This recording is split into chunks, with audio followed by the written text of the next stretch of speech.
Olá, olá, meu amigo, olá, olá, minha amiga, seja muito bem-vindo, muito bem-vinda a mais uma edição aqui do nosso programa. Já caiu no gosto de todos vocês, o nosso querido Ebrad Live. E mais uma vez trazemos aqui para debate um tema super relevante para você que está aí iniciando os seus primeiros passos na advocacia. E hoje nós falaremos sobre um tema relacionado à advocacia trabalhista. E para isso temos dois nomes aqui do mais alto gabarito para falarmos sobre audiência trabalhista, como se preparar e maximizar suas chances de sucesso. Temos a honra de recebermos aqui a professora Rosana Boscariol, que além de professora também é advogada trabalhista e assessora jurídica fundacional, além de mestre em Direito e Processo do Trabalho. Professora Rosana, seja muito bem-vinda. Muito obrigada, Vitor. Muito obrigada pelo convite, professor Araão. Estamos aqui falar desse assunto, né? Caliente, incandescente audiência, que é 80% do processo do trabalho. Né? Então, vamos esmiuçar um pouquinho aí esse assunto. Maravilha. E temos a honra também de recebermos mais uma vez o professor Arão Miranda, que além de professor é advogado, mestre em Direito Difusos e Coletivos e especialista em Direito do Trabalho pela USP, além de termos a honra de tê-lo aqui na EBRAD como nosso professor na pós-graduação de Advocacia Trabalhista, e eu sempre gosto de consignar que também tive a honra de tê-lo como professor no período da graduação. Professor Arão, seja muito bem-vindo mais uma vez. Vitor e amigos do EBRAD, muita satisfação encontrá-los novamente e agradeço imensamente o convite. E agradeço ainda mais a professora Rosana. Rapidamente, Vitor, a gente costuma, no ambiente acadêmico, ter os colegas que são aqueles teóricos, práticos e às vezes com praticidade. A Rosana, além de ser teórica, prática, ela é advogada militante. Por isso, a live de hoje vai ser mais do que especial, porque ela conhece o dia a dia da advocacia, as mazelas que nós, advogados, sofremos e temos que enfrentar no processo de trabalho. E como a live é sobretudo para o pessoal da pós-advocacia trabalhista, nada melhor do que uma advogada militante e acadêmica para nos abrilhantar essa noite. Então, professora Rosana, muito obrigado pela sua participação e pela sua presença. Ótimo, eu que agradeço. Maravilha, professor Arão. Como o professor aqui mesmo já deu um spoiler, pessoal, a live será quentíssima. Podemos aí mandar várias perguntas para a professora Rosana, você que está aqui nos acompanhando essa noite pelo chat. Não deixe de enviar suas dúvidas. E só passando mais uma vez o tema do encontro dessa noite, audiência trabalhista. Como se preparar e maximizar suas chances de sucesso. Professor Arão, já passo a palavra para você, professora Rosana também, que tenhamos um excelente encontro. Estou aqui também como aprendiz mais uma vez. Bom encontro, pessoal. Obrigada, Vitor. Pessoal, muito boa noite novamente a todos aqueles que nos assistem e nos ouvem também pelos canais da EBRAD, que não é apenas visual essa live, viu, Rosana? Então, tem também a gravação e depois a transmissão. Isso é bem bacana. Sim. A gente tem vários canais de divulgação. Mas vamos lá. Falar de audiência, como a Rosana acabou de soltar para nós aqui uma pílula, é justamente falar da principal parte do processo trabalhista. Eu aprendi há muitos anos, quando fazia estágio ainda, que é na audiência que se resolve o processo trabalhista, é na audiência que se ganha, se perde o processo trabalhista. Por mais bem elaborada que seja a petição inicial, por mais que a contestação alegue tese X, Y, Z, mas é ali, em audiência, perante a parte contrária, com o juiz, com o jogo de testemunhas, com a estratégia processual que se ganha no processo. Quantas e quantas vezes a gente é defrontado com uma situação, e a Rosana é prova disso, a gente chega na audiência só com a parte, e a outra parte tem lá 3 testemunhas brilhantes, e a gente sai do processo com a sensação de vitória, porque o cenário do que aconteceria, a gente fala, caramba, eu fui vitorioso, mesmo estando sem testemunha, não ouvindo ninguém, deu um repertório gigante e acabou dando certo o nosso cliente, tanto faz reclamante ou reclamada. Então, é a audiência que é o epicentro, é o ponto auge do processo trabalhista. E a audiência é o ápice. Nesses momentos pós-pandemia, que é o que nós estamos vivendo, e é só para aclarar a todos, nós estamos com as audiências presenciais, mas existe talvez 5% de audiências ainda virtuais. E existem as audiências que são modelos híbridos, nas quais os juízes fragmentam. Parte vão para o fórum e parte ficam online. Então, nós vamos debater aqui essa noite, vamos falar no modelo, lógico, presencial, mas lembrando ainda que há a ressalva do modelo virtual e das audiências híbridas. Mas, enfim, já vou passar a palavra para a professora Rosana para fazer as considerações iniciais e, na sequência, passamos aos debates envolvendo a audiência. Professora Rosana. Bom, vamos lá. Boa noite novamente, né? Falar um pouquinho desse assunto, né, sobre audiência. É que nenhum outro processo no judiciário todo, a audiência é tão importante, né? Para nós, né, como o professor Arão disse, é o ápice, é 80% do processo, o resto eu brinco, falo que é Ctrl+C, Ctrl+V, né?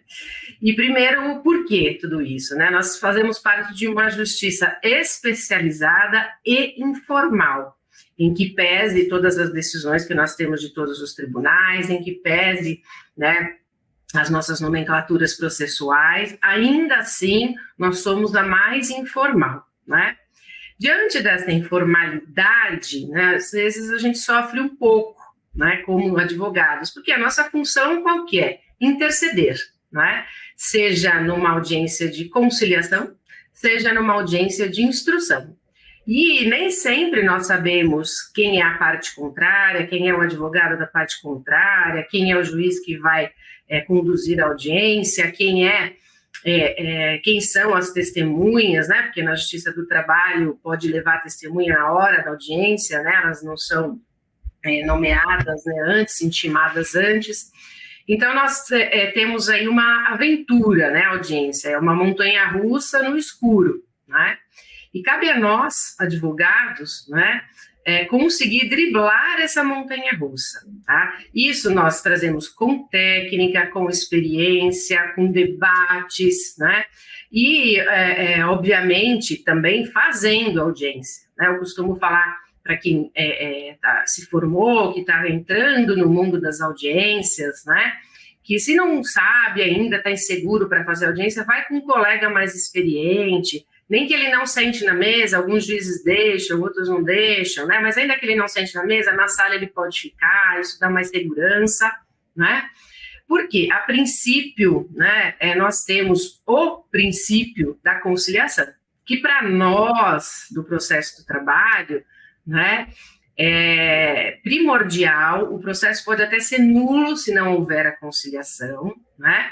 Então, a gente tem que pensar, ir para a audiência pensando sim nessa conciliação, porque o juiz tem por obrigação e não por faculdade perguntar se há proposta de acordo, se há possibilidade de conciliação, e por que não fazer uma conciliação verdadeira, né, com os prós e os contras, se é possível ou não, se o valor é irrisório ou não, mas dependendo do valor, se a empresa está para fechar ou não, né? Não existe isso de, olha, mas você aceitou fazer esse acordo, você não sabe o que a parte contrária está precisando, ou se a empresa é solvente ou não, né? Então, não existe uma indagação única no processo do trabalho, né? Porque cada caso é muito diferente do outro, ainda que seja a mesma empresa, o mesmo tempo de serviço, né?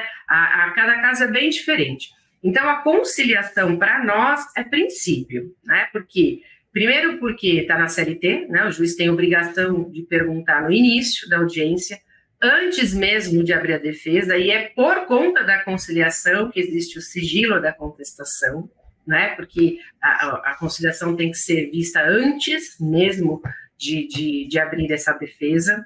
Depois de instruir, né, o juiz tem que, por obrigação, perguntar novamente se há possibilidade, porque às vezes no calor da instrução viu-se, né, quais as possibilidades de ganhar ou de perder o processo. Então, o juiz tem por obrigação perguntar novamente, né? Isso é artigo de lei, tanto no início quanto no final, tanto que toda ata de audiência, obrigatoriamente, né, se você reparar, está lá, conciliação prejudicada, e embaixo, de novo, tentativa de conciliação prejudicada. Na última tentativa, muitas vezes o juiz acaba não perguntando, né? Mas via de regra, tecnicamente, ele precisaria perguntar. Então, para começar, a gente tem que ir com o espírito conciliatório. Por mais que não goste, por mais que a gente escute as piadinhas, né, de conciliação, é a justiça da conciliação, é a justicinha dos acordos.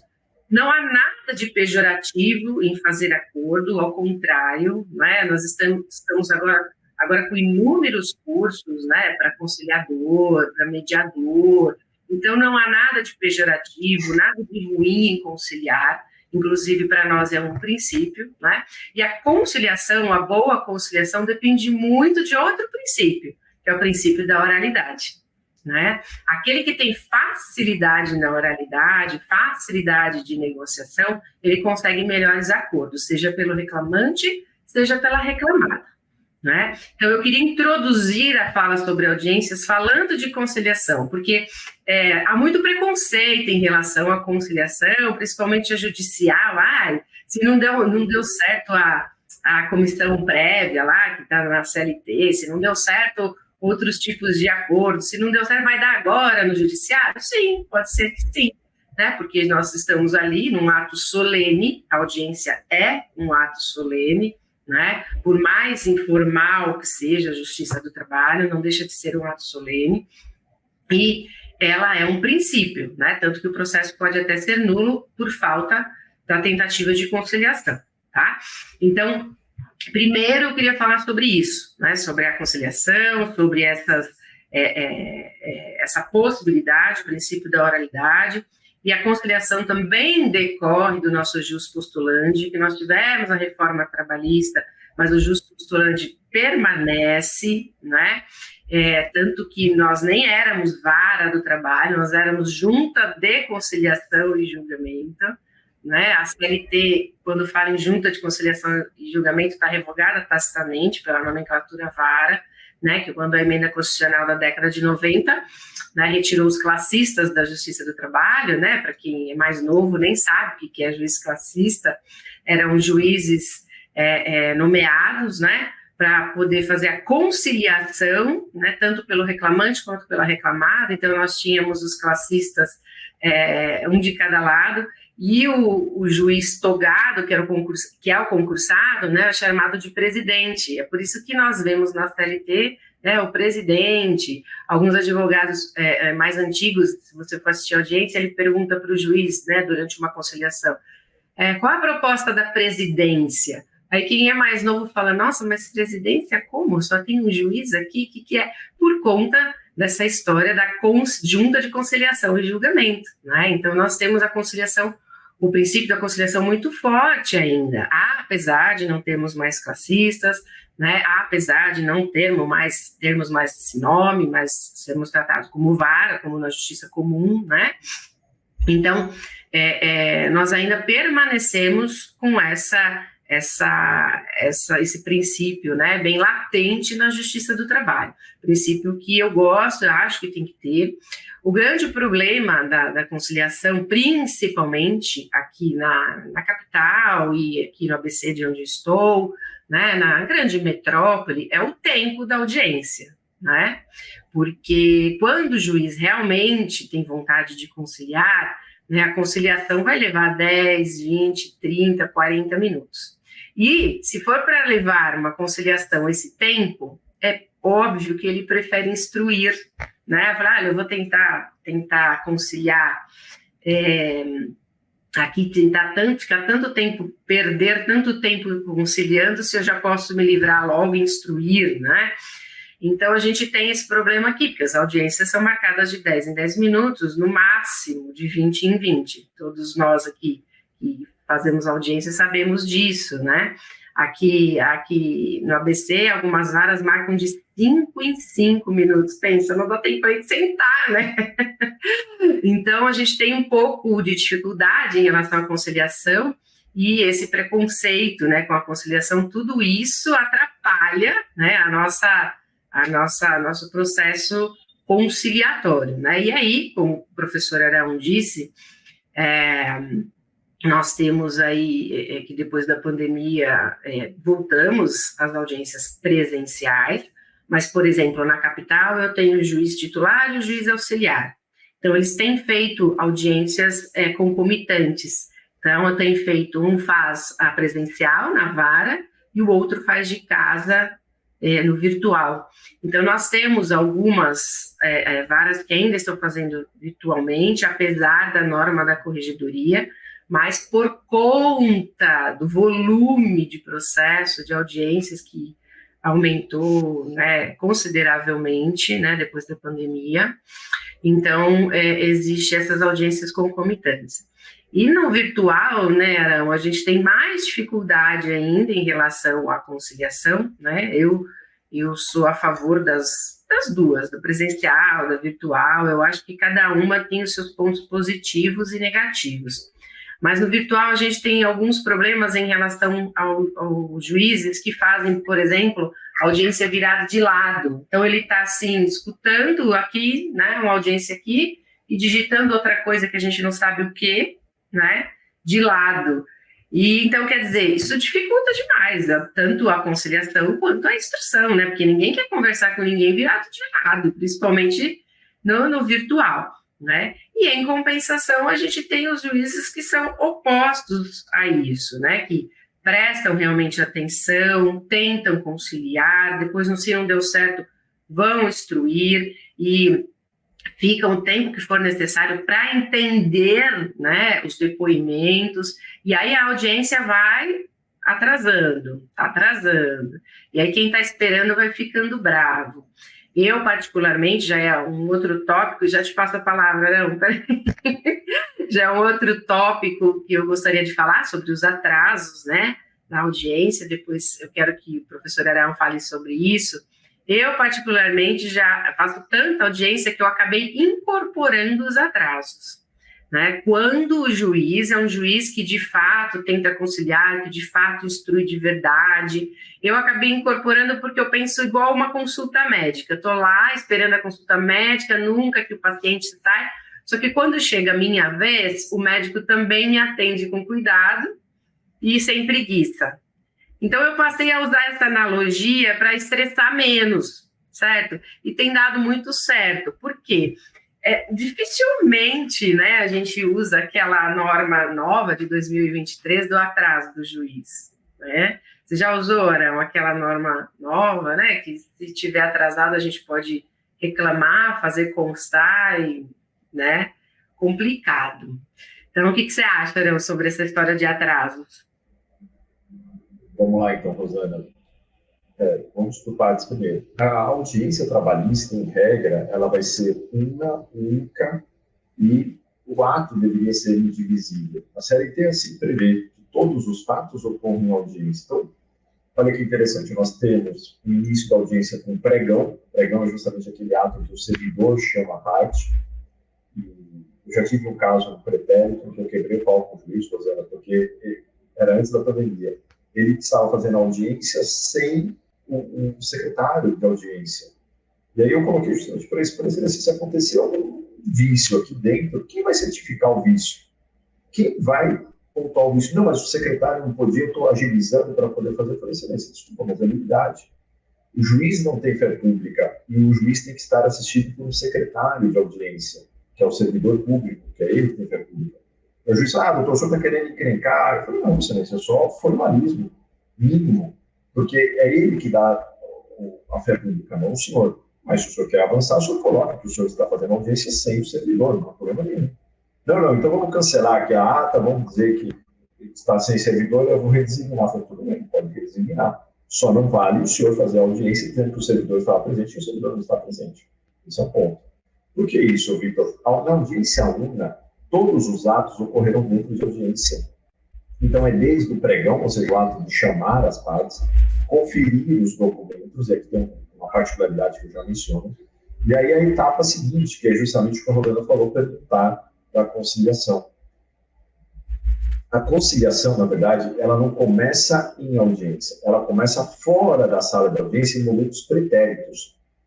Via de regra, os momentos pretéritos nós temos, no mínimo, a troca de olhares entre os advogados para traçar a estratégia da audiência, para verificar a parte contrária tem testemunha, a parte contrária chegou no horário, a parte contrária será que trouxe todas as partes envolvidas no processo. Esses são elementos básicos para justamente mostrar se a audiência vai ocorrer ou não vai ocorrer, se haverá um adiamento ou não haverá um adiamento, se eventualmente o valor do acordo tem que subir por conta das testemunhas presentes ou não, quem são as testemunhas. Então, tudo isso é importante. Além disso, tem um fator psicológico que ocorre antes da audiência, que é justamente as partes se confrontarem.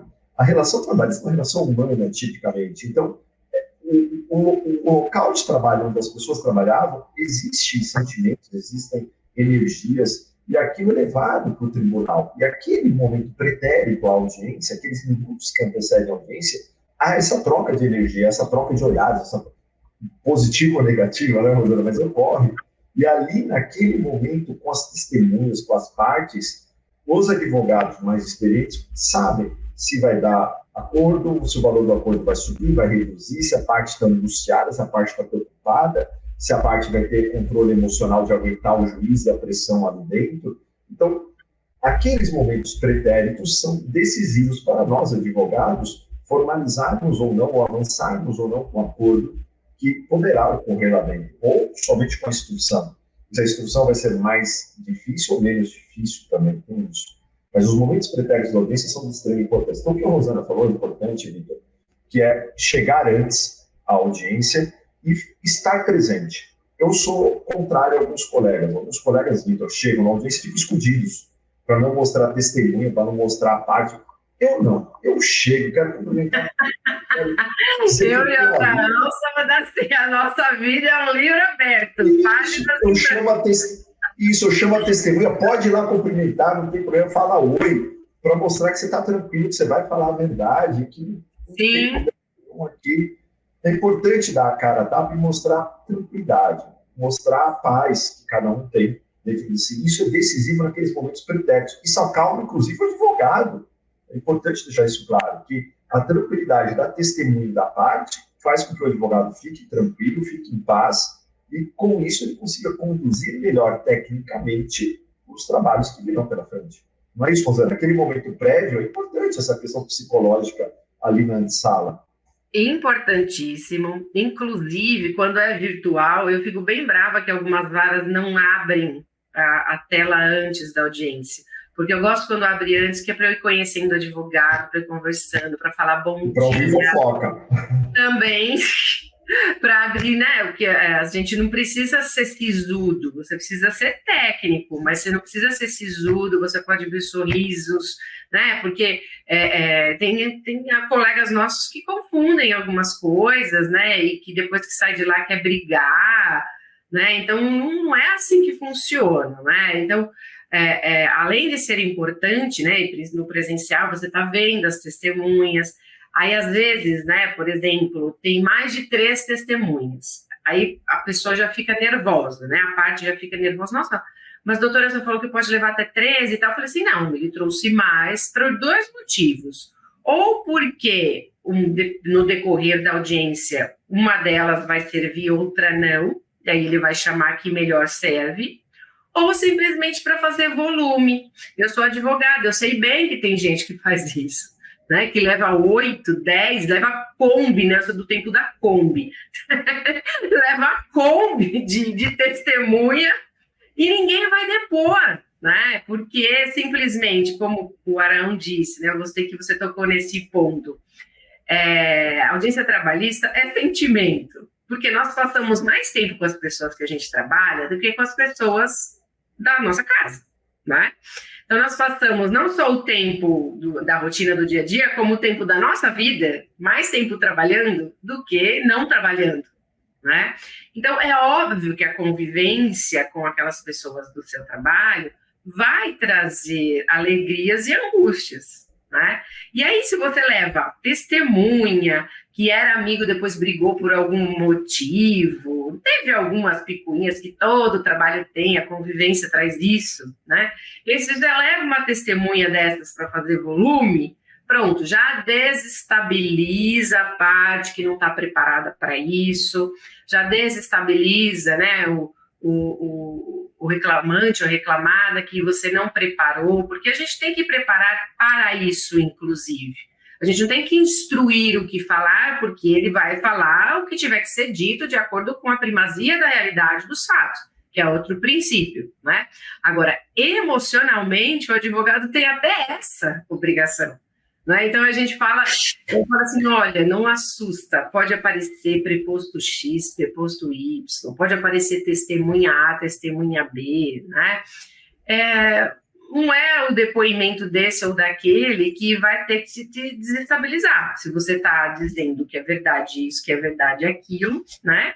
Então, você não precisa se desestabilizar, não vai ser esse depoimento, até porque, né, existe recurso depois, né? Se a gente perceber mentindo, a gente pede a careação. Assim, foi pouquíssimas as vezes que eu precisei pedir a careação, mas você pede desqualificação da prova, porque dificilmente os juízes mandam oficiar por crime de falso testemunho, né? Até porque a pessoa pode se retratar, né? Para quem não sabe, né? A gente do trabalhista não sabe muito de penal, mas a pessoa pode se retratar até a sentença, né? Então, dificilmente alguém vai responder pelo crime de falso testemunho na Justiça do Trabalho se aquilo não foi julgado na hora da audiência. Olha, em mais de 20 anos fazendo audiência, eu tive 2 audiências na vida que o juiz julgou na mesma hora da audiência, 2.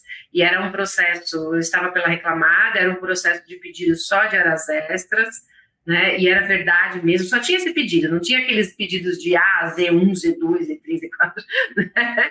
Então, tinha esse pedido de horas extras, né? 2 reclamantes, a audiência foi uma atrás da outra, e o juiz julgou na hora. Mas eu acho que eu só tive esses 2 casos, assim, com tudo que eu já advoguei, a hora que eu já advoguei para reclamante, reclamado, rico, pobre, diretor, empregado doméstico, tudo, eu já fiz de tudo.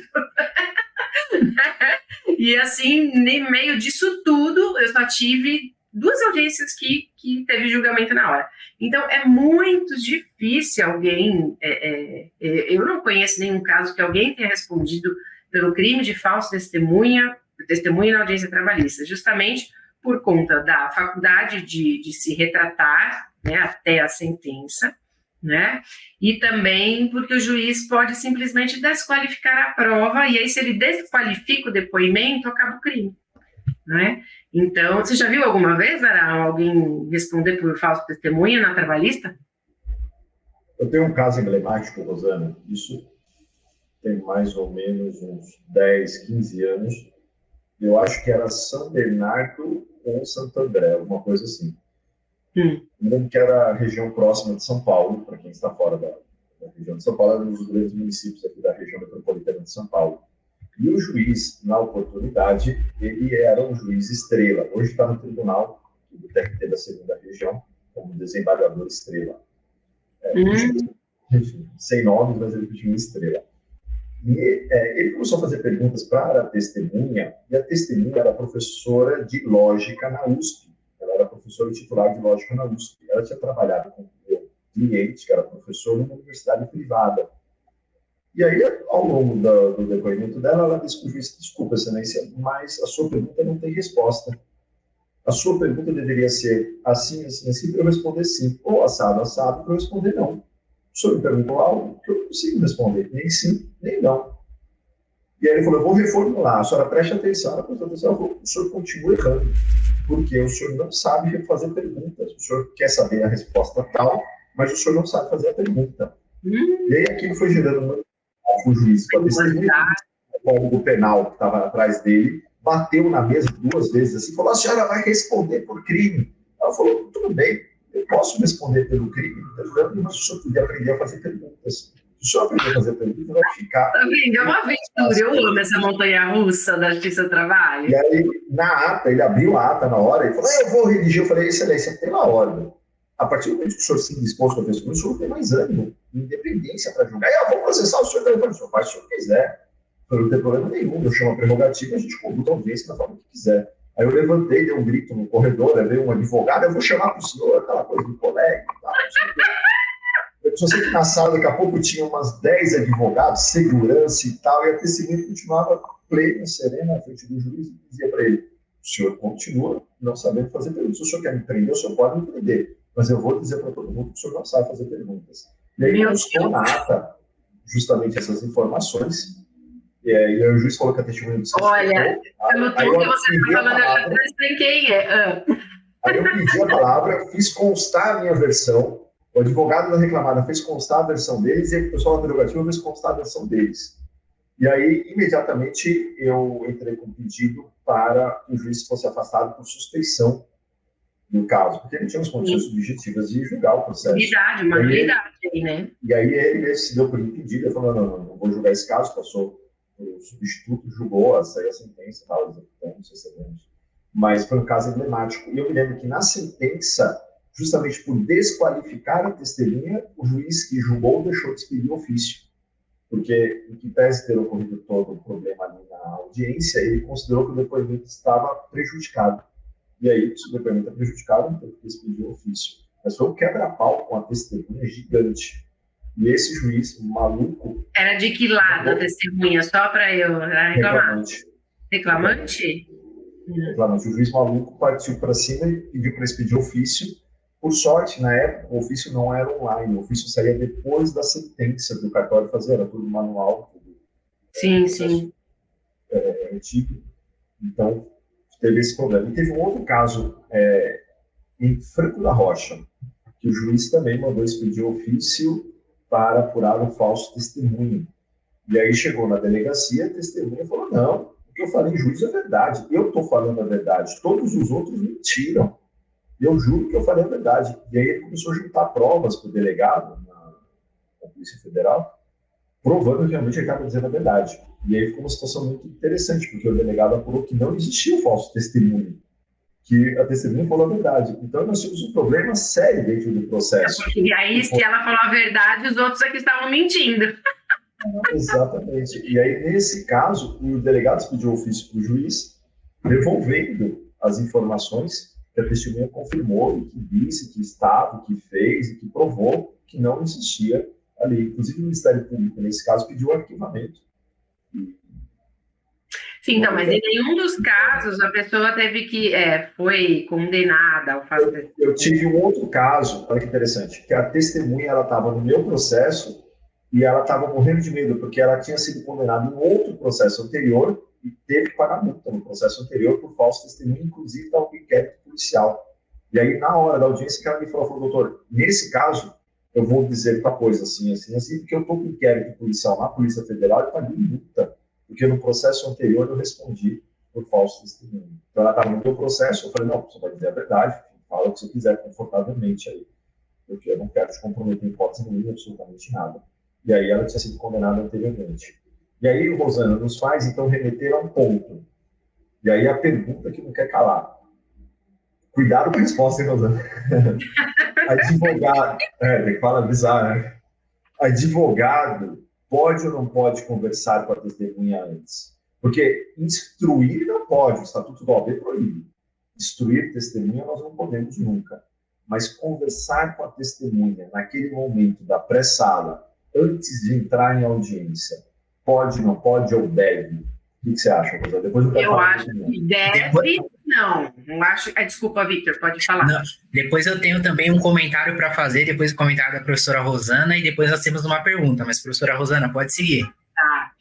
Deve, não, né? Não existe nenhuma regra que deve, né? Mas pode conversar? Eu acredito que sim, né? Eu sempre instruí, eu nunca instruí, porque eu sempre morri de medo. Sempre morri de medo da testemunha falar assim, a advogada mandou falar. Nossa, você acaba com a sua reputação isso, né? Então, eu sempre falo assim, olha, seja objetivo na resposta. E dou sempre o mesmo exemplo, e sempre deu certo esse exemplo que eu uso para as testemunhas. Seja para que lá for, reclamante, reclamada, falo assim, olha, seja objetivo. Como se alguém te pergunta que dia você nasceu, você vai falar, né? Eu, 23 de agosto de 78. Tá, o juiz perguntou só isso, não foi? Foi. Então, tem gente que vai e responde assim, nasci dia 23 de agosto de 78, o dia estava nublado, a minha mãe sofreu no parto, nossa! Não precisa falar isso, o juiz só perguntou o dia que você nasceu. Então, você vai responder só o dia que você nasceu. E aí, parece que eles entendem, com essa analogia, né? Porque senão, gente, a testemunha é aquela coisa, ela pode ser maravilhosa e ela pode acabar com o processo. E algumas vezes a pessoa tinha o direito de receber. Outras vezes a pessoa nem tinha o direito de receber e acabou, sabe? Porque a testemunha, e algumas vezes nem é mentira. A gente sabe que tem gente que mente, que faz isso com categoria, né? Uma vez eu estava, porque assim, algumas comarcas que a gente vai, o ar-condicionado que funciona é só o da sala do juiz, né? Então a gente tem que ficar, eu espero na sala do juiz para não ficar morrendo de calor. Aí, eu assistindo a audiência, a testemunha falou assim na audiência, não, porque lá onde eu trabalho tem o TIT. Aí a juíza fez assim, TIT? O que é TIT? Treinamento intensivo de testemunha. Gente do céu, a juíza ficou nervosa, nossa, mas deu um rolo. E assim, eu falei, é tão treinamento que ela só não treinou para não falar isso, né? Porque, né? Então, quer dizer, então, dever deve, mas eu acho que poder conversar nesse sentido, né? Esse objetivo, sim. Agora, instruir, nunca. Nunca dá certo essa história de instruir, gente, não dá. Uma hora ou outra... Rapidinho, só expressar aqui. Eu acho que o advogado deve começar com a testemunha perguntando 3 coisas. A primeira é o seu nome, período que você trabalhou com o reclamante. Isso é importante, porque isso é decisivo para nós.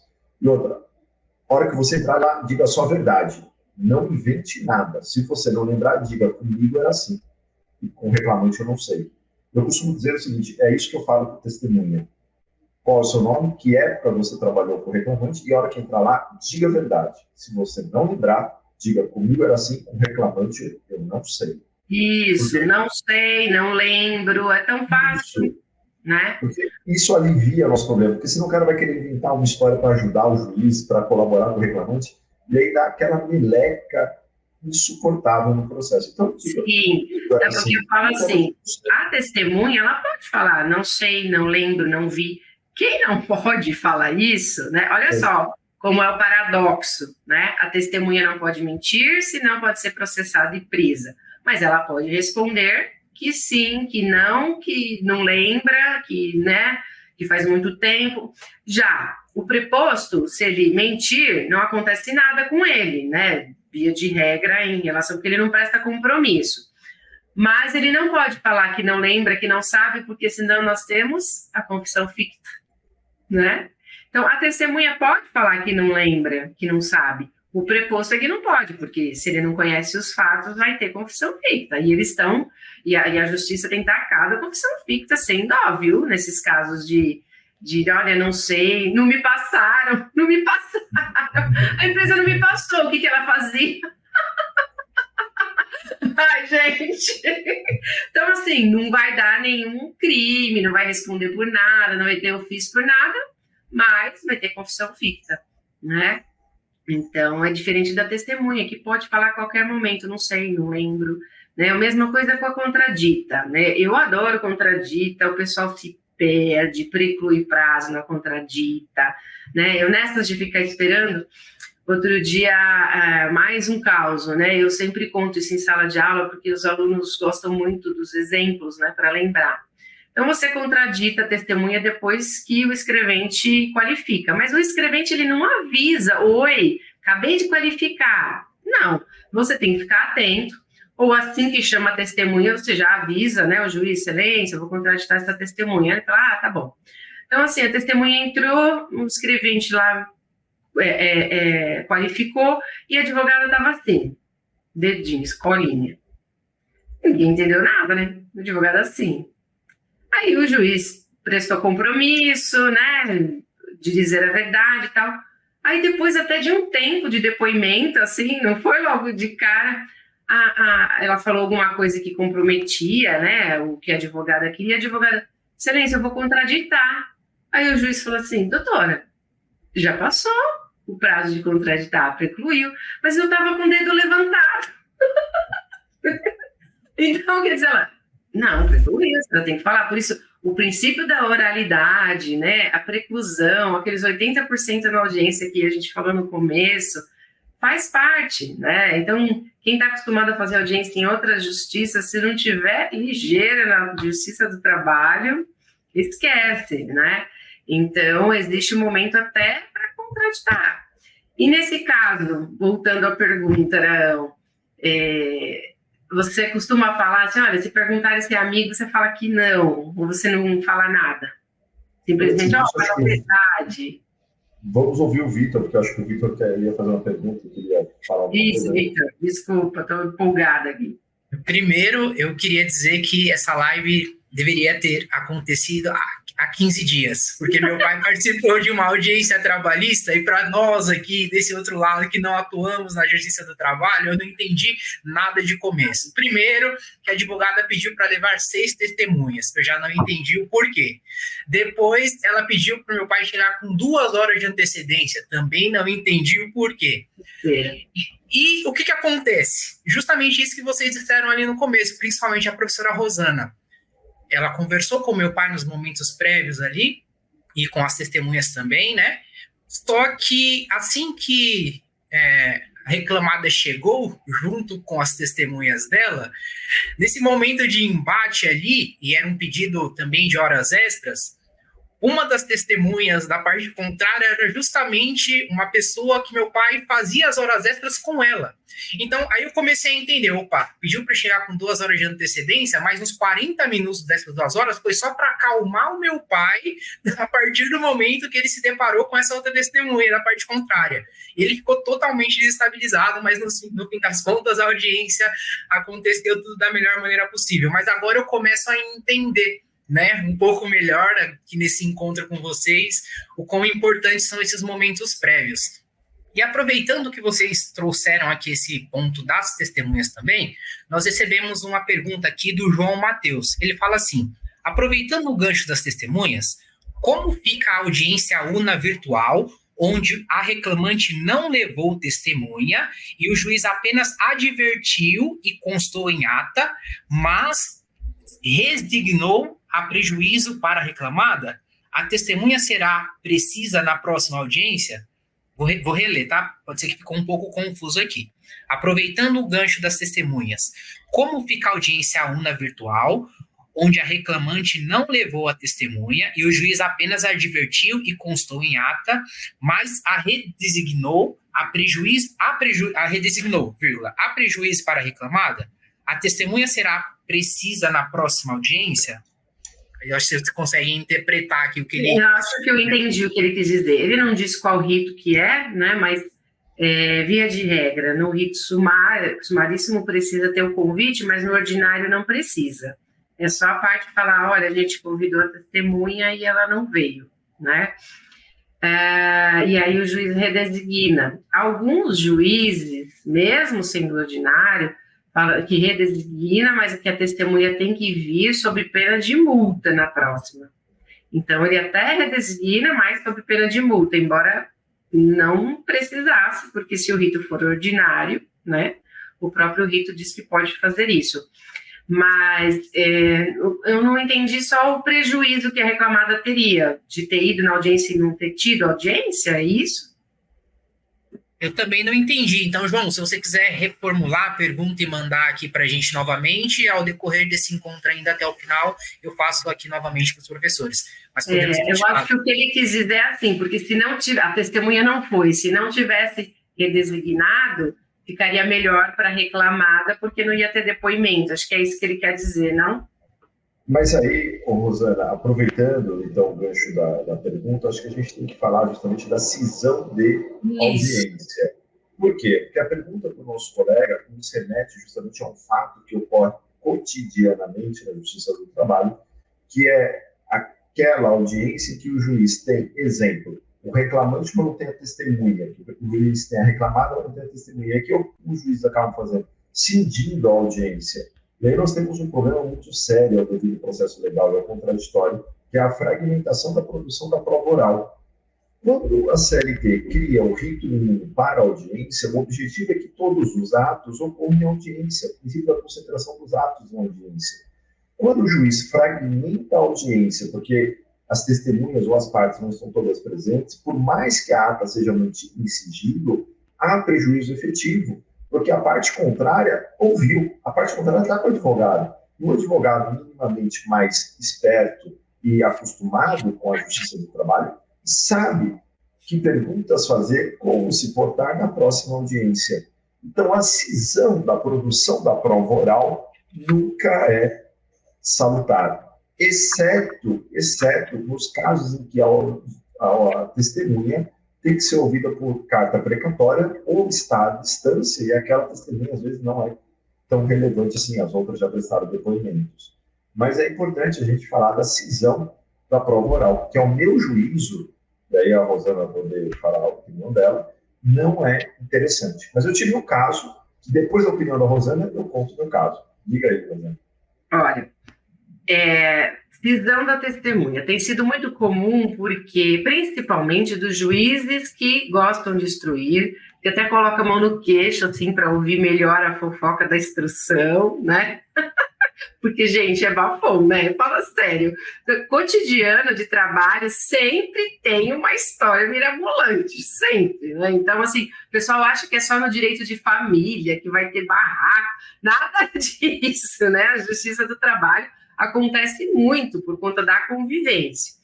Então, tem acontecido essa cisão, porque a audiência está muito atrasada, e aí o juiz quer ouvir as testemunhas, não tem preguiça e tal, e ele fala, olha, mas não dá, já estamos aqui, tem audiência que já leva 3 horas, audiência de banco, instrução de banco. Instrução de banco leva 3 horas, né, porque é cargo de confiança, é assédio, é hora extra, então leva ali. Então, o que eles estão fazendo? Eles estão cindindo a oitiva de testemunhas, tá? Qual é a justificativa que eles têm usado, né? Que o tribunal, por vezes, aceita, por vezes não, né? Vamos por partes, né? Então, assim, reclamante ouviu uma testemunha que levou 1h30. Tem outra testemunha reclamante? Tem. Também, reclamadas, tem outra também? Tenho. Então, o que eu vou fazer? Eu vou cindir essa audiência, vou deixar a ata em sigilo, né? E a gente cinge e vai ouvir, a gente não ouve a parte, porque já não precisa mais, ou porque foi dispensado, ou porque já foi ouvida, e aí eu vou marcar a audiência para ouvir a outra testemunha do reclamante e mais as da reclamada, porque nós já ouvimos reclamante, reclamada, primeira testemunha do reclamante, e agora a audiência já levou 3 horas, então eu vou cindir, né? Na prática, ninguém reclama, porque numa dessas está todo mundo cansado, né? E aí acaba deixando. Eu vejo prejuízo, sim, porque por mais sigiloso que seja a ata, gente, a fofoca antes de sair do fórum já está todo mundo sabendo quem depois o quê, né? E existe lá, né, o artigo de lei que fala que o juiz, né, providenciará para que uma testemunha não ouça a outra, né, o 824, se eu não me engano, né, então o princípio da indivisibilidade da prova, embora a prova pericial seja sempre cindida, né, a de testemunha existe aí, né, uma força, né, maior para dizer para não cindir. Mas, diante desses fatos que eu estou falando, 3 horas de audiência, já ouviu o reclamante, ouviu o reclamado, ouviu a primeira testemunha do reclamante, e ainda falta outra testemunha do reclamante, as testemunhas da reclamada, eles dividem a audiência, deixam em sigilo sobre qual o argumento, né? Primeiro, olha, quando o juiz pode suspender a audiência quando tiver com 5 horas de audiência. Ah, tá, mas só eram 3. Tá, mas aí tem outra justificativa do 849. Por motivo de força maior, o juiz entender que pode cindir a audiência por conta de estar durando muito tempo, né? E aí, por dedução lógica, eles falam, né? Até quando existe alguma reclamação nesse sentido, por dedução lógica, né, e por existir carta precatória, que aí acontece a mesma coisa, é cindido, que a carta precatória servia até para isso, agora quase não se usa porque está um modelo híbrido, né, que a gente tem visto muito aí, né, então se pode ouvir até fora da comarca uma testemunha, pode ouvir até em outro lugar, né, por exemplo, um desembargador, né, ele pode ser ouvido na casa dele, por exemplo, né, então, por dedução lógica, eles entendem que pode cindir e que não há prejuízo, né? O tribunal não tem dado o cerceamento de defesa e mandando voltar para ouvir todo mundo, porque, em tese, ouviria as mesmas testemunhas e a mesma coisa. Mas eu já vi decisão, sim, de, por conta dessa história, do princípio da indivisibilidade da prova, o juiz anular a sentença e mandar ouvir todo mundo no mesmo dia. Já vi, né? Então, acaba tendo aí uma celeuma, né, uma bagunça nesse sentido. Agora, o que não pode nunca, né, é cindir o depoimento da mesma testemunha. Né? Então, assim, a mesma testemunha é conhecedora de diversos fatos, já está lá 2 horas depondo, aí fala, não, você tem mais coisa para falar? Olha, a gente já falou de horas dessas, cargo de confiança, mas ainda tem um assédio. Vamos cindir para outro dia? Não, aí não. A cisão do depoimento da mesma testemunha aí não pode, né? Agora, de testemunhas diferentes, mediante o sigilo da ata, tem acontecido muito, por conta dos atrasos, não é por outro motivo, viu? Que é esses atrasos que eu falo que a gente já incorporou, né? Mas que algumas audiências acabam, por exemplo, eles têm 8, 10 audiências no mesmo dia. Aí essa audiência que está rolando já faz 3 horas é a segunda, né? Porque tem, por exemplo, tem juiz que deixa 3 instruções para o começo, né? E aí mais 6 audiências dunas lá para frente, que é aquela que é o primeiro contato do juiz com o processo na audiência, né? Para dizer nessas urnas se tem perícia, se não tem, se vai designar, se não vai, né? E aí as 3 primeiras são a de instrução, né? Ou seja, já foi cindida lá atrás, né? Numa inicial, numa conciliação, e aí ela acaba vindo todo mundo para a instrução nesse dia, e mesmo assim ela vai ser cindida novamente, porque tem muita testemunha para ser ouvida. Agora, cindir o depoimento da mesma testemunha, e aí eu acho muito prejudicial, aí não dá, né? O que você acha, Arão? Então, Rosana, antes de falar isso aí, tem um caso interessante que nós atuamos aqui no escritório, talvez há uns 7, 8 anos, ou mais, né, uma coisa assim, que a audiência ela foi cindida em 4 vezes na parte de oitiva de testemunhas. Nós ouvimos primeiro o reclamante, e o reclamante contou a versão dele. E aí a juíza disse para o reclamante, o senhor está dispensado das próximas audiências, o senhor não precisa vir. Na próxima nós vamos ouvir as reclamadas. A próxima nós vamos ouvir as 3 reclamadas. Na outra audiência nós vamos ouvir as testemunhas do reclamante e na outra as testemunhas da reclamada, porque eram 3 testemunhas para cada lado, 3 reclamadas, um alvoroço danado. Na segunda audiência, ouvimos as reclamadas, que disseram posicionamento totalmente contrário ao do reclamante. E aí o reclamante estava na segunda audiência. Por mais que a juíza tinha dispensado, ele estava ali. E a juíza falou, peraí, tem uma coisa que eu não estava tendo aqui. Vem cá, o reclamante, eu quero requerir o reclamante. E aí o reclamante sentou e a juíza requeriu depois do depoimento das 3 reclamadas. Mas o reclamante não estava nessa ocasião. Na segunda, ele estava presente acompanhando o depoimento das reclamadas. E a versão das reclamadas foi totalmente oposta. Você está falando que ele deixou de dispensar o reclamante para... Eles fazem isso mesmo, eles cindem para ouvir as dispensou. Não é dispensar o reclamante. Mesmo dispensado, ele foi na segunda audiência. Ele estava ali. Tá. Então ele estava. Então deu para ser requerido. Já pensou? E se tem que ser requerido, ele está lá? Ele foi requerido na hora. Aí, beleza. Vamos ouvir numa outra audiência as testemunhas do reclamante. Novamente, levamos as reclamadas e o reclamante foi voluntariamente. Quando as testemunhas do reclamante prestaram o depoimento, eram 3 testemunhas, elas confirmaram a tese da reclamada. E aí a juíza alertou o reclamante em ata, naquela terceira audiência, que ele também não precisava estar presente, dizendo, o senhor está advertido, se o senhor mentiu, eu vou julgar improcedente por tiverem de má fé. O senhor pode, agora, nesse momento aqui, depois de ouvir suas testemunhas, desistir do processo, e aí o senhor vai pagar as custas, que era na época das custas ainda. E aí o reclamante, não, eu mantenho meu depoimento, tá bom. E aí nós fomos, então, para a 4ª audiência do processo. Novamente, o reclamante, bobo, vamos chamar outra coisa, foi novamente. E aí ficou comprovado que o reclamante estava mentindo. As 6 testemunhas ouvidas, as 3 reclamadas disseram algo totalmente contrário a esse reclamante. E a juíza já estava com a sentença pronta na quarta audiência.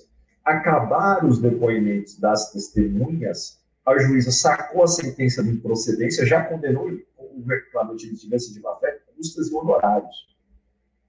E aí eu só sei que o reclamante ficou desconcertado, ficou boca aberta, o advogado dele, não, doutor, vamos fazer um acordo nada, né? Improcedência para reclamar. Acordo agora, vai dar litigância. E nesse caso... Eu até falei para o advogado, doutor, o senhor desculpa, enfim, eu não sou tão mais experiente que o senhor, enfim, mas se a juíza dispensou, não traga o seu cliente, porque ela dispensou.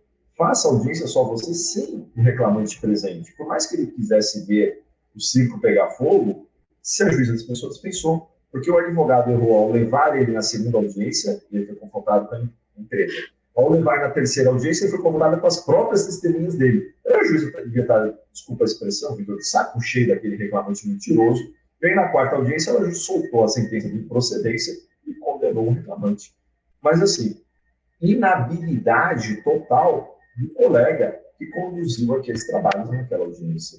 Porque dispensou e outra. Ele, pela prova ser dele, ele teria dito, não, quero ouvir todo mundo no mesmo dia, vamos marcar um dia só e ouvir todo mundo, como alguns juízes fazem, às vezes marcam uma tarde toda para ouvir todas as testemunhas, um caso muito difícil, uma manhã toda, assim por diante.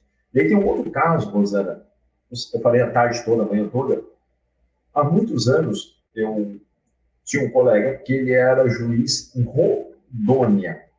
E lá em Rondônia, ele dizia, eu faço as audiências 2 vezes por semana, à tarde. E as audiências começam por volta da 1 da tarde e vão embora até, às vezes, 10, 11 horas da noite. Isso quando alguém não reclama, né? Porque tem gente que fala que é só até às 18, então que não vai ficar no fórum. Ele falou, lá tem essa particularidade, porque como as pessoas vão de barco para a audiência, é muito longe a testemunha. Não dá para ficar redesignando. Tá? Ele falou, então eu marco com antecedência, quarta e quinta, as pessoas vão e ficam lá esperando até eu conseguir fazer a audiência daquele dia. Ele falou, então eu saio fora às vezes 11 da noite, eu já saí meia-noite, ouvindo as testemunhas. Ele falou, voltar, remarcar, redesignar, aplicar CLT, ele falou, é pior, porque demora até a testemunha chegar 2, 3 dias. A testemunha vai estar intimada, ela tem que comparecer. Então, olha que interessante as realidades. A gente fala de um público, de uma realidade de um grande centro, de regra, onde a live está chegando. Mas temos uma realidade interiorana nesse país, que é justamente a adaptação da regra seletista para extrapolar o horário, para concentrar ainda mais os atos. Aí deve ter até norma da corregedoria, né, nesse caso, que pode, enfim, né, porque é aquela história da primazia da realidade dos fatos, né, porque como que você faz? É igual o jus postulante, fala-se muito, né, do jus postulante, porque não foi retirado, já que agora tem honorários de sucumbência e tal, aquela história toda. Mas existem muitos lugares desses rincões aí do Brasil que não usam muito jus postulante. Nós aqui que não usamos, né? Mas existe, né? Eu tive um caso há uns 20 dias, há um mês atrás, em Minas. A audiência era virtual e o reclamante ele distribuiu a ação com uma advogada. No dia da audiência, a advogada não compareceu, ela não conseguiu ir. Então, o reclamante foi para a vara do trabalho, lá ele fez audiência virtual na sala, o juiz estava virtual, eu virtual, e o reclamante presencial, só ele. E nós acabamos fazendo um acordo, acho que R$3.000 ali, e ele estava ali. Na ocasião, o juiz até falou, olha, mesmo sem advogado, o senhor sabe que eu tenho que pagar os honorários do advogado, ele ressalvou na ata, que é a obrigação do reclamante, que ele tinha que procurar advogado para pagar os honorários para ela. Mas, enfim, é uma realidade ainda estar sem. E aí, Rosana, eu lembrei... Muito diferente da nossa, né? Porque total. O pessoal fala tanto, né? Nossa, porque a greve, não sei, do trem, do metrô, me impediu de ir até a audiência e tal. Mas isso é uma exceção, né? Lá onde você está falando, Rondônia, o barco não é exceção, é a regra. Nesse caso de Minas, as distâncias das cidades são muito grandes. O reclamante falou que a advogada dele estava fazendo uma audiência numa cidade que ficava quase 90 quilômetros de onde era a vara do trabalho. Então, ela não conseguiu se locomover de uma cidade para outra naquele espaço de tempo para percorrer 90 quilômetros. É uma realidade distinta dessa dos grandes centros, né? Mas muito distinta, né? É demais, assim. E assim, mas eu imagino também que em Rondônia deve ter menos processos, né? Porque em São Paulo nós concentramos 75%, São Paulo contando o TRT2 e TRT15, né? Nós concentramos 75% de todos os processos trabalhistas do Brasil. Então, quer dizer, muito volume, né? A gente concentra esse 75%, mas o tempo de espera nosso é menor do que o tempo de espera em outros tribunais. Eu me ligo, eu tenho processos na Bahia, em Minas, no Rio de Janeiro, em Santa Catarina, e o tempo de espera do recurso, o tempo de espera da audiência é tão igual ou maior aos que nós temos aqui nos grandes centros TRT2, TRT15. No Rio de Janeiro, então, Rio de Janeiro é um pandemônio para esperar audiência. Tem casos que estão marcando audiência para 2026, daqui 2 anos. E aí você fala, caramba, mas por que isso, né? Por que essa estrutura? É muito tempo, né? Aí me diga, já que a gente está falando de testemunha, uma audiência que vai ser em 2026, o que a testemunha vai lembrar? Às vezes ela não lembra nem que trabalhou no lugar. Porque tem gente que troca de emprego assim, né? Não lembra nem que trabalhou, não vai lembrar o quê? Né, com 2, 3 anos de diferença de quando trabalhou, isso se o processo não foi, não entrou já quase para prescrever, né? Então, quer dizer, é complicadíssimo isso. Por mais atrasos que nós temos de horário de audiência, eu acho que o nosso processo aqui é muito célere. O princípio da celeridade no processo do trabalho, gente do céu, não dá tempo, eu entro com embargo de declaração, eu falo, gente, vou ganhar uma semana, vou respirar. Eles estão julgando no dia seguinte. Não dá tempo nem de respirar, né? Para suspender por um recurso, prazo, preciso de exceder. Aí você vai, ai, gente, ele já chamou para conclusão, meu Deus do céu. Quando você vê, então, assim, depois da emenda 45, que veio o CNJ, a celeridade aumentou demais, né, aqui na Justiça do Trabalho. Eu não tenho, assim, tudo bem que às vezes a gente sabe que, por exemplo, né, já estamos falando bem, mas também de vez em quando a gente fala também das coisas ruins que existem, né? Aquela história, faz a sentença de qualquer jeito, não julga todos os pedidos, porque os pedidos do processo trabalhista são cumulativos, e aí não julga tudo, né? E eu tenho, assim, colegas juízes que falam com todas as letras que, assim, não dá para julgar tudo, eu fico esperando o embargo de declaração. Esses ainda são, né, honestos em dizer isso, porque não dá, porque o volume e tal. Agora, tem uns que fazem tão de qualquer jeito que ainda coloca aquela frase no final da sentença, que eu quero morrer de catapora, né? Desculpa o termo, que coloca aquela frase no final da sentença falando: atente-se para a multa de embargos protelatórios, como se, assim, para assustar o advogado para não entrar com embargos, como se qualquer embargo fosse fosse protelatório. E não é, muitas vezes não é, quer dizer, não tem que colocar essa frase, não cabe ao juiz colocar uma sentença, né, falando sobre esse tipo de coisa, né, simplesmente porque se ele julgar, né, se ele julga os processos, mesmo deixando vários pedidos para trás, vocês sabem que conta na meta, né? Na meta que eles têm para merecimento, antiguidade e tal. Então, independente da quantidade de pedidos que ele julgou, basta que tenha a sentença, né? Então, é complicado isso também, né? Então, em que pese, né, a celeridade, né, precisa ver se é uma celeridade de qualidade também. Algumas varas, sim. Outras, né, a gente sabe que não é, né, Arão? É bem complicado, né? Rosana, só lembrando que a gente ainda pode ter o cenário de não acontecer audiência. Por quê? Vitor, eu vou falar algo um pouco técnico, mas são 5 opções que a gente vai ter aqui da audiência acontecer ou não acontecer. Vou tentar ser didático e esclarecer assim. O primeiro cenário é quando todos estão presentes, ou seja, reclamante e reclamada, seus advogados e o juiz. Nesse cenário, a audiência ocorre. E aí nós vamos ter justamente tudo isso que nós estamos falando. O segundo cenário é ausente o reclamante, mas presente a reclamada. E aí os seus advogados também. Ausente o reclamante, a gente tem que lembrar que o processo vai ser arquivado, exceto, lógico, se tiver uma justificativa com um atestado médico, com um familiar, ou com um sindicato, estiver lá. Mas, via de regra, ausente o reclamante, o processo é arquivado. Ausente a reclamada, nós vamos ter justamente o fato da revelia ser constatada.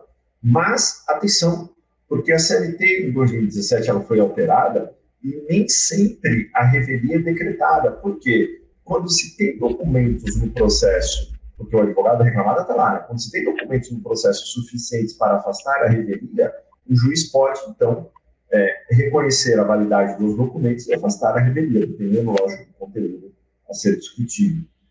Um outro cenário é ausente o advogado do reclamante, aí vale o ius postulante, exceto se o advogado justificar o motivo da sua ausência, por exemplo, uma cirurgia, advogado com Covid, com dengue, essas coisas todas que acontecem, e aí é bom para um juiz adiar para não prejudicar o reclamante. E no caso da reclamada, ausente o advogado da reclamada, ela também tem o ius postulante. Então, a audiência ocorreria. Então, Vitor, em regra, a audiência não vai acontecer se o reclamante não aparecer. Os outros 4 cenários, a audiência vai acontecer, com as consequências processuais. Uhum. Então, olha que interessante isso, Vitor. O cenário audiência trabalhista tem e deve acontecer. E a gente tem só que lembrar uma regrinha importante que está lá na CLT para a gente não perder o foco quanto à audiência. A audiência ela pode ser marcada depois que a parte for citada em 48 horas, citada postal, nos primeiros 5 dias. Então, em tese, você tem 48 horas para ser citado e mais 5 dias para ocorrer a audiência. Então, essa celeridade que a Rosana está falando é uma celeridade que nos grandes centros nós encontramos a audiência sendo marcada um mês e meio, 2 meses, que é um prazo de segurança justamente para que o juiz consiga ali cumprir esse prazo de 1 semana, 10 dias da citação. No mais, a audiência está ocorrendo de forma célere aqui, mas não é essa a realidade dos rincões do Brasil todo, que a gente sabe. E aí, a última informação para pontuar tudo que a Rosana falou, que é muita coisa aqui, é o seguinte: na audiência, caso ocorra uma nulidade, a parte deve arguir a nulidade na hora. Ela não pode deixar passar a nulidade sob pena de preclusão. Então, como é que a gente faz em audiência? A gente sai levantando a mão, gritando, pela ordem, excelência, quero falar, levanta a plaquinha, o neon, para dizer, olha... Exatamente. Eu falo para os meus alunos, não tem que ter vergonha, porque a vergonha é por procuração. Você está passando vergonha por procuração, não é você que está passando vergonha. Nesse cenário de nulidade, a gente faz o que for possível, excelência, pela ordem, quero falar, e fica com a mão levantada, excelência, aí a gente fala, fica quieto, não, eu quero falar, essa coisa toda. Por quê? Porque a gente tem que abrir a nulidade na hora. E que nulidades acontecem? Por exemplo, uma contradita acolhida ou não acolhida, um informante acolhido ou não acolhido, testemunha que vai ser ouvida e cindida, são nulidades comuns, pessoas que não são qualificadas corretamente, perguntas que não são realizadas ou são realizadas de uma forma equivocada, informações que não constam na ata, indeferimentos de tutelas que a gente pede, o juiz defere ali na hora. Tudo isso são casos comuns, mas comuns, assim, toda audiência ocorre, de nulidades, que você tem que, na hora, falar protesto. E aí, olha que interessante, um fato histórico processual. No antigo CPC, nós tínhamos o agravo retido. O agravo retido era justamente lá no CPC para que a nulidade não se convalidasse naquele ato processual que era a audiência. Mas no trabalhista nós nunca tivemos essa opção. No trabalhista, a opção sempre foi protestar na hora, consignar os protestos em audiência e renovar em preliminar recursal. E isso, lógico, lembrando que a audiência é uma, a sentença sai ali. Se for assim, em razões finais... porque a gente não tem, né, outro princípio, a gente não tem o recurso de decisão interlocutória, né? Então, os protestos são usados para isso, para depois, preliminarmente no recurso, nós falarmos dele, que se você não protesta, né, também você não recorre preliminarmente disso, nem de cerceamento de defesa, nem de falta de oitiva de testemunha, porque você falando protesto, você pode recorrer depois, e o tribunal vai mandar voltar, viu? Se tem uma testemunha que não foi ouvida, porque na Justiça do Trabalho, a testemunha tem que ser ouvida, nem que seja para falar mentira, mas ela tem que voltar, porque ela teria que ter sido ouvida naquele momento. E se a parte indagou sobre o cerceamento de defesa, o tribunal manda voltar, sim. né? Então, quer dizer, é por isso que também a gente tem muitos atrasos de audiência, porque para evitar essa nulidade, né? Porque senão o tribunal anula a sentença e manda voltar para ouvir, né? A testemunha, né? Então, por conta disso também, né? E nos atrasos, a gente tem que ver que existe a tolerância do 815 lá para o juiz, né? Que quase ninguém indaga. Eu já vi advogados falando, olha, não, o senhor está muito atrasado, quero que conste, eu vou embora. E aí o juiz pega a birra, né? E acaba, muitas vezes, nem se dando por suspeito. Então, a gente acaba que flexibiliza esse tipo de coisa, né? Mas quando é pelas partes, nós não temos tolerância de atraso, né, de nenhum dos lados, né, temos até uma OJ, né, da SDI1 falando sobre isso, né, não existe tolerância de atraso, e é o juiz que vai dizer, nossa, mas o teu trem atrasou, não atrasou, ele que vai dizer se espera ou não, e mesmo assim, como não existe tolerância, a parte contrária pode impugnar e também usar dessa prerrogativa da primeira vez que se tem que falar nos autos, né, das nulidades lá da CLT. Né? Então, muito bem lembrado aí, viu, Raul? E assim, eu entendo também, assim, o pessoal fala que não, né? Eu entendo que processualmente falando, depois da reforma, né, processualmente falando, nem estou falando do direito material, processualmente falando, eu acho que o processo melhorou para reclamar em relação à audiência, né? Porque antes o preposto obrigatoriamente tinha que ser alguém registrado e que conhecesse os fatos. Agora não precisa ser alguém registrado, basta conhecer os fatos. Então, aquelas reclamadas pequenas que tem um escritório de contabilidade fora da reclamada, mas que lidam com a papelada do departamento pessoal, de recursos humanos, podem ir de preposto, porque eles conhecem os fatos. E antigamente não podia, então o armazém do seu Joaquim, né, vamos dizer assim, sofria muito com isso, né, porque ele não tinha, né, quem pudesse ser preposto e tal, e às vezes ele não podia sair do armazém, porque só ele, de que fica, enfim. Então, é uma parte, né, que melhorou. Também, agora a gente tem, embora continue a prerrogativa, o princípio da oralidade, de fazer a defesa oralmente em 20 minutos, mas também tem aí o fato de nós podermos, né, protocolar via PJE, né, a defesa, e em tese, se não for ninguém na audiência, não dá a revelia. Até a confissão ficta, né, que os efeitos são um pouco diferentes, mas no fim, na prática, né, mas pela CLT não teria mais revelia no caso de apresentação de defesa, não é isso, professor? Isso.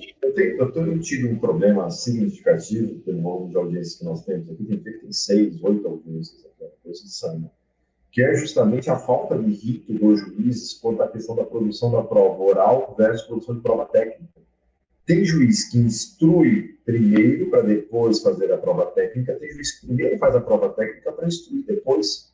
E parece que esse ponto nós precisaríamos de uma intervenção imediata do TST e talvez aí do CNJ, talvez de cada corregedoria de cada tribunal, para que fosse instituído um rito. Esse rito daria dinâmica ao processo do trabalho, até para levar testemunhas para condução do processo, porque se é para instruir primeiro, vão todas as testemunhas. Agora, se é para instruir depois, eu nem levo testemunha. Eu tenho um acordo e já vamos para a prova pericial. Porque isso causa um desgaste muito grande, conduzir testemunhas para audiências inócuas. A gente leva aquele batalhão de gente, chegar lá, não tem audiência. Aí, de novo, leva um batalhão de gente, chegar lá, não tem audiência. Por quê? Porque vai fazer a prova pericial, porque aconteceu isso, aconteceu aquilo. Então, é melhor não deslocar a testemunha de forma vã para fazer prova técnica, que seriam provas periciais, por exemplo. Então, o melhor seria termos um padrão, um rito fixado pelo Conselho Nacional de Justiça, fixado pelo TST ou pelas corregedorias dos tribunais, dizer, aqui é assim, aqui a gente primeiro faz prova técnica e depois prova oral, para que justamente não tenhamos problemas no cerceamento de defesa na produção da prova. Inclusive, Rosana, você que é uma pessoa atuante junto ao AOB, enfim, quiçá, futura presidente da OAB Nacional. Nossa, essa é uma demanda a ser apresentada à OAB, justamente para que a OAB tente, junto aos tribunais, padronizar esse pequeno rito. Um pequeno detalhe... Um hiato, né? Porque, assim, nós ficamos vendidos. Tem uma ou outra vara que coloca uma plaquinha na porta falando, né? Nesta vara nós instruímos antes da perícia. Aí tudo bem, a regra do jogo está posta. A gente sabe, né? A gente sabe que é ruim instruir antes da perícia, porque pode ser que você queira ouvir o perito, né? Pode ser que você queira ouvir o assistente técnico. É raro, mas tem o direito de ser ouvido, né? A gente pode pedir para ouvir o perito, pode pedir para ouvir um assistente técnico, né? Mas como a maioria das audiências a gente nunca ouve eles oralmente, né? Só através dos laudos mesmo. Então acaba que tem algumas varas que colocam, a instrução aqui é antes da perícia. Tem algumas varas que a gente conhece a política da vara e sabe que a perícia vai ser, vai redesignar a audiência e vai acontecer a perícia primeiro. E tem vara que cada vez faz de um jeito. Tem uma das varas lá de Cotia, eu vou falar qual, tem duas só, e eu faço bastante audiência lá. Tem uma delas, gente do céu, você nunca sabe se o juiz vai mandar fazer a perícia e vai redesignar a audiência para instruir depois, ou se ele vai instruir primeiro, juíza, depende, porque lá tem titular e auxiliar, ou se ele vai primeiro instruir e depois mandar a perícia. Então, quer dizer, a gente fica, né, sem saber, e às vezes leva um batalhão de pessoas, como você diz, né, para a audiência, e ela não acontece, né, e todo mundo perdeu o dia, porque se tiver atrasado 3 horas, já foi o dia, né, e aí você só vai descobrir que não vai ter audiência na hora da audiência. Então, deveria se ter pelo menos uma regra da corregedoria sobre isso, né, mas como existe, né, aquela liberdade do juiz, que ele pode conduzir a audiência como bem entender, é um artigo, né, da CLT, então, tem os limites legais, só que a gente não sabe quais são esses limites. Conduzir é uma coisa, cercear o direito e ferir a velocidade do processo, a celeridade do processo, não é direito do juiz. E quando ele não fixa o rito logo no início, ele fere o devido processo legal, porque ele fere paridade de armas. Porque uma coisa é reclamada pegar 3 funcionários que estão trabalhando nela, pôr no carro e levar para a audiência. Outra coisa é o reclamante convidar a testemunha que está lá não sei onde, que faz uma ginástica danada para comparecer. A gente chega no dia também, tem gente que não vem, porque tem alguma coisa no trabalho, e aí não vai falar porque tem medo de perder o emprego, que não sei o quê, né? E a gente tem um absurdo, a gente tem o pior absurdo, que é o juiz auxiliar dizer, eu, auxiliar, faço assim. Se fosse o titular, era diferente. Mas como eu sou auxiliar hoje, eu vou fazer dessa forma. Depois você vê para o titular. Quer dizer, não tem rito, nem entre os próprios juízes. Não, na verdade, essas varas que tem o titular e o auxiliar, parecem 2 secretarias, porque o titular fica com o final ímpar, por exemplo, e o auxiliar com o final par, e aí cada um deles tem um servidor que serve a ele ali, né, que ele tem mais contato. Parece 2 secretarias, muitos deles nem conversam, para você ter ideia, né? Então, quer dizer, não tem a política da vara, é a política de cada juiz. Eu brinco, é o CPJ, Código de Processo do Juiz.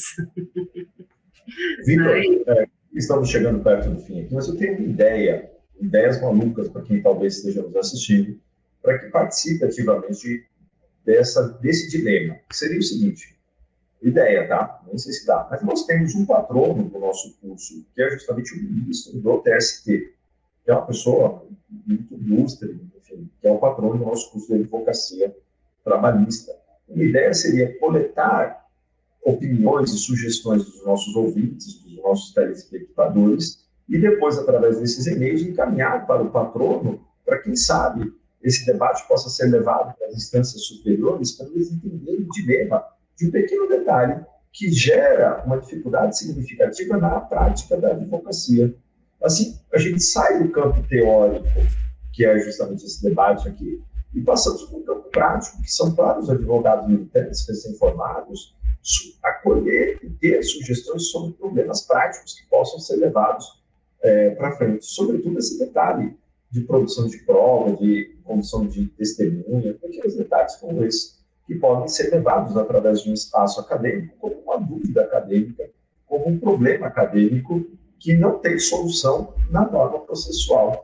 Nada melhor do que pegar justamente o nosso patrono de curso, que é uma pessoa esclarecida, uma pessoa brilhante, um dos maiores juristas que nós temos, para justamente, quem sabe, um dia ele fazer uma live convidado por nós para debater esses pequenos detalhes. É uma sugestão, ideia que apareceu aqui dessa conversa com a professora. É interessante. Então. Mas é isso, Vitor. Você queria falar alguma coisa, Vitor? Acho que o moço reformulou a pergunta, né, o doutor? Isso. O João aqui, ele fala, então eu tinha até dito para o João encaminhar essa pergunta por e-mail, mas então, já que nós temos alguns minutinhos, ele reformulou, então nós vamos prestigiá-lo aqui.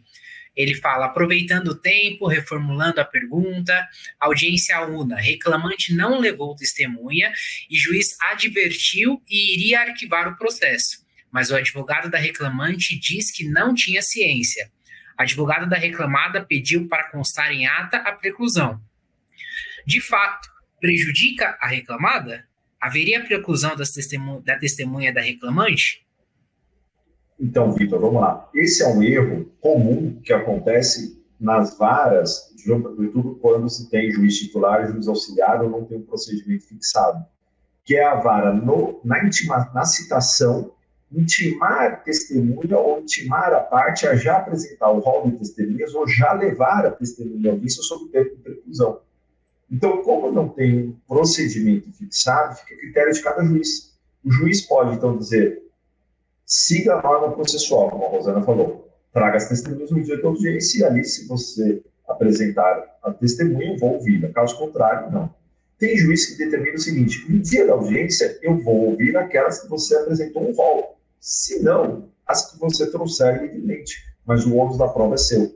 Então, diante desse cenário, Vitor, de não termos um procedimento fixado, é que gera esse tipo de celema. No caso do nosso colega, nós temos que observar o seguinte, ele está preocupado com a reclamada, mas nós temos que nos preocupar com o reclamante. Por quê? Porque o ônus da prova, conforme o 818, é do reclamante. E se nós tirarmos as testemunhas do reclamante, ele vai ter um prejuízo na produção da prova, e ele vai ter um ônus excessivo na produção da prova, ferindo a paridade de armas. E isso gera nulidade no processo. Então, o juiz fez bem em constar, em adiar a audiência e, numa próxima audiência, ouvir as partes. O que o juiz vai fazer, com absoluta certeza? Na hora do julgamento, ele vai analisar se isso não foi uma estratégia estratégia processual do advogado. Se foi uma estratégia processual do advogado do reclamante, com certeza ele vai dosar a qualidade do depoimento e se aplica ou não a confissão, ou se aplica ou não a prova de acordo com os fatos provados. Mas não pode, em hipótese nenhuma, tirar a prova do reclamante. Porque a regra é o ônus da prova do reclamante. Os fatos que ele alegou. Esse assunto já para outra live, gente. Essa história do ônus da prova, que o pessoal confunde demais na nossa área. Todo mundo acha que o ônus da prova é só da reclamada, porque tendo em vista o insuficiente, né, o princípio da proteção. Não, o ônus da prova é do reclamante. Eventualmente será da reclamada, né, alguns juízes pedem até autorização da parte contrária para inverter o ônus, e muitas vezes nem é inversão do ônus, é aquele fato constitutivo, modificativo, extintivo do direito, né, que a reclamada traz um fato novo e que aí extingue, modifica, né, o direito do autor, enfim, e aí nem é inversão de ônus, é porque o fato que ela trouxe é novo. Né? Então, quer dizer, o ônus da prova continua sendo do autor aqui também, né? E a gente tem muita confusão em relação a isso no processo do trabalho, né, professor? Bem isso. complicado. Então, nesse caso, Vitor, o que pese aparentemente a reclamada ser prejudicada, o maior prejuízo é encerrar a audiência abruptamente e não produzir a prova.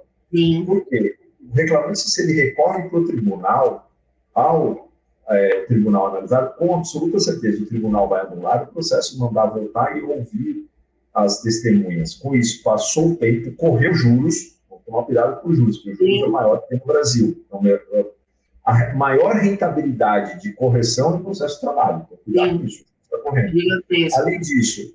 Além disso, nós vamos ter um problema que é o juiz cansado do processo, que é um outro problema. O que é o juiz cansado do processo? Ele volta, ele tem que fazer 2 instruções no mesmo processo. E ele fala, caramba, eu já julguei, tem que julgar de novo. Ouvir todo mundo de novo. E aí, às vezes, isso acaba não sendo muito produtivo. Saudável. Você estressa o relacionamento existente entre as partes. Então, a melhor coisa, realmente, é deixar o processo fluir com paridade de armas, sem a famosa malandragem da advocacia de tentar ganhar no tapetão. Essa é a maior dica que eu dou para os colegas. Vá para uma audiência pronto para a instrução. Vá para a audiência preparado para instruir, não preparado para fazer acordo. Se der acordo, maravilha, resolver o processo. Mas se não der, você está preparado, você está com as testemunhas ali, você está com as perguntas elaboradas, você está com a estratégia na cabeça, você sabe o que fazer de razões finais, você está preparado para a unidade. Então, vá pronto para a audiência. Não vá esperando adiar, não vá esperando fazer um acordo, vá para a instrução. Quando você chegar para a instrução, o restante são, costumo dizer, efeitos colaterais da audiência. O que são efeitos colaterais? Uma das partes não comparece, você precisa de por conta da testemunha, sai um acordo parcial, enfim, lá no final do processo, depois da instrução, sai o acordo, essas coisas que podem acontecer, mas vá preparado sempre com instrução. Não saia do seu escritório, da sua casa, para uma audiência sem estar preparado. E a preparação do advogado é essencial, a Rosana sabe disso. Eu costumo dizer, e aí, enfim, permissão, eu costumo pegar sempre um papel, uma folha, anotar a data de entrada, a data da saída, quem são as testemunhas. Sim, eu anoto tudo, deixo algumas perguntas feitas, o que não significa que eu vá fazer todas elas, porque algumas podem até prejudicar mais do que ajudar depois de certos depoimentos, mas eu conheço escritórios grandes que fazem aqueles advogados associados, obrigam eles a fazerem todas as perguntas. E aí, como consta em ata, eles levam bronca se não fizer todas as perguntas. Gente, isso é surreal, não pode, né?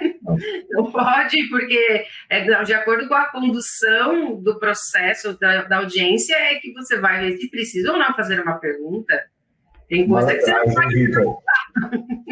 Malandragem, não vai contar para as pessoas por aí, Vitor. Estamos só nós 3 aqui falando, mas não conta para ninguém, tá bom? Eu costumo ter uns blocos de anotações como esse. E aí, o que eu costumo fazer? Eu anoto ali, faço os rascunhos numa folha só, que é a folha do processo, até nesse bloco que aqui tem um processo da semana passada.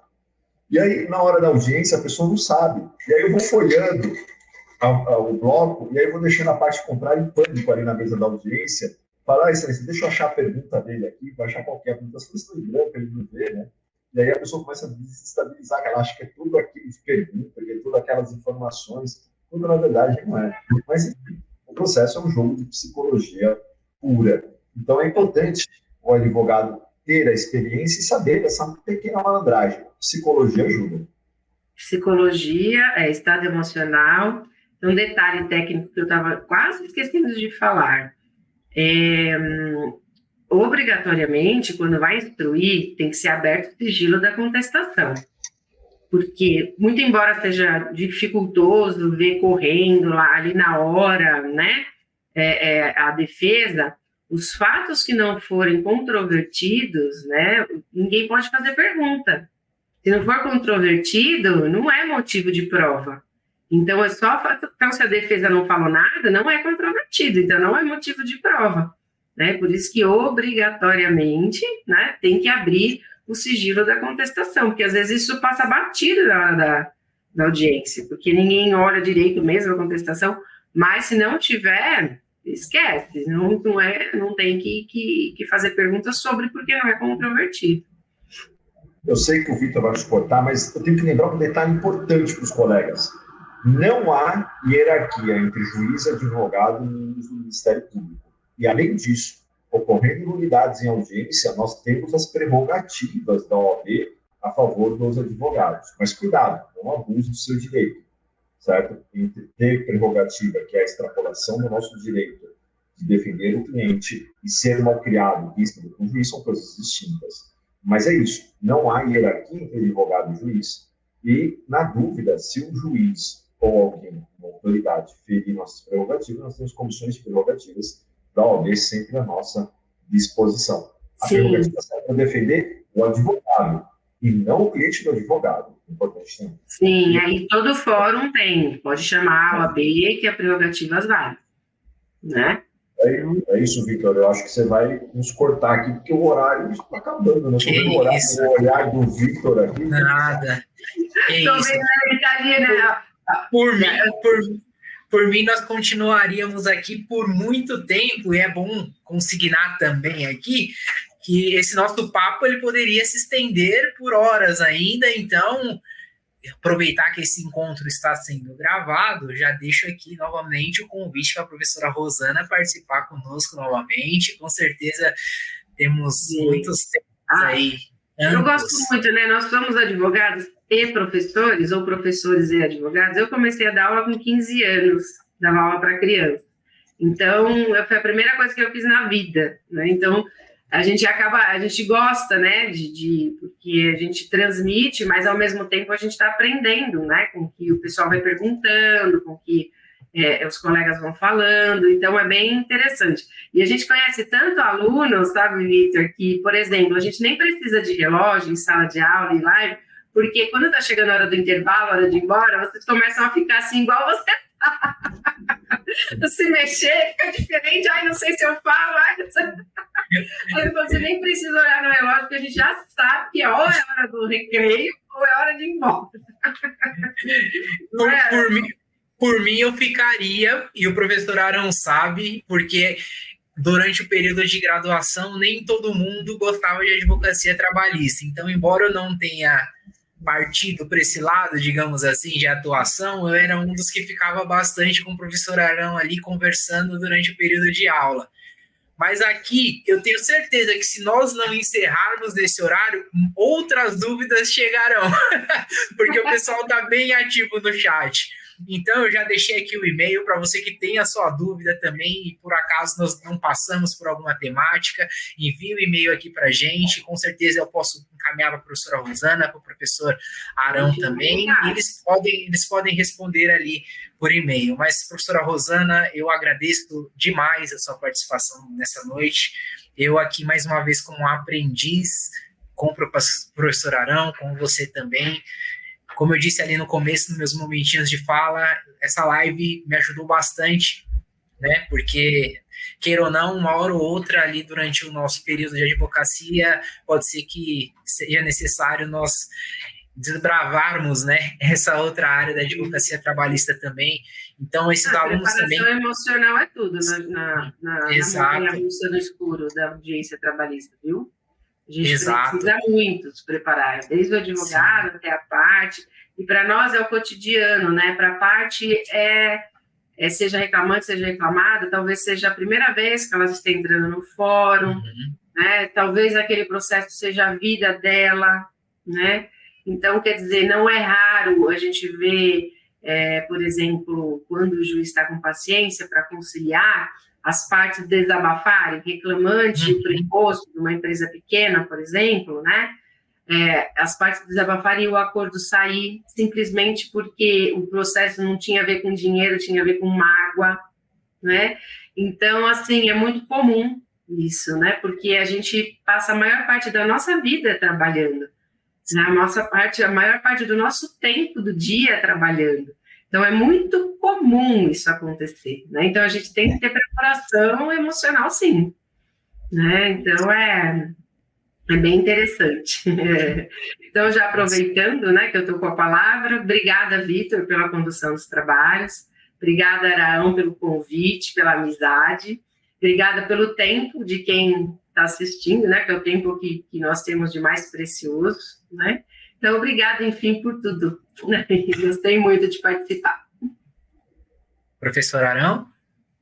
Bem, meus amigos e minhas amigas que estão aqui nos assistindo, participando do podcast ou nos ouvindo em qualquer lugar do Brasil, é uma satisfação imensa participar novamente aqui da EBRAD, com a presença ilustre do Vitor, com a assessoria técnica do nosso suporte, e da nossa caríssima, digníssima advogada, militante, professora emblemática, a caríssima professora Rosana. Então, Vitor, mais uma vez, obrigado a todos, obrigado pela organização, obrigado pelo convite, obrigado a todos que participaram, e a gratidão eterna, e venham sempre participar, e nos prestigiar, e que as suas perguntas nos engrandecem também. Então, um forte abraço a todos e até a próxima. Até a próxima, pessoal. Um abraço. Tchau, tchau. Obrigada.